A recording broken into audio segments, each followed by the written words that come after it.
On ne l'a fait pas aux fans, qui avaient vu venir que Sauron, l'antagoniste principal des Anneaux de pouvoir, se cachait dans un personnage qui était bien là, sous nos yeux, depuis le début. Spoiler. Attention, l'article ci-dessous dévoile de potentiels spoilers. Si vous ne souhaitez pas en connaître la teneur, merci de ne pas lire ce qui suit. C'est la grosse révélation de l'épisode final de la première saison des Anneaux de pouvoir. Sauron n'est autre qu'Halbrand, qui se présentait jusqu'alors comme le roi des terres du Sud. Autant dire que tout cela n'était qu'un mensonge, comme l'avaient vu arriver nombre de fans. Interpellé par Galadriel à propos de son identité, Halbrand tente de la corrompre et de l'entraîner encore un peu plus vers les ténèbres pour en faire sa reine et régner avec elle sur la terre du milieu.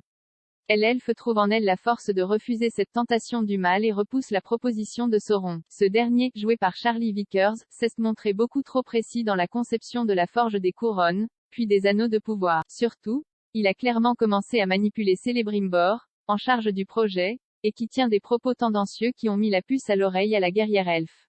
Des indices avaient été posés par la série quant à l'identité d'Halbrand, notamment, dans l'épisode 5, il déclare à Galadriel, tu ne sais pas ce que Jai fait, ni comment Jai survécu ou en substance tu ne sais rien des ténèbres, comme s'il savait bien de quoi il parlait. Il annonce à un forgeron de Núménor, réputé pour leur talent, qu'il est le meilleur de tous.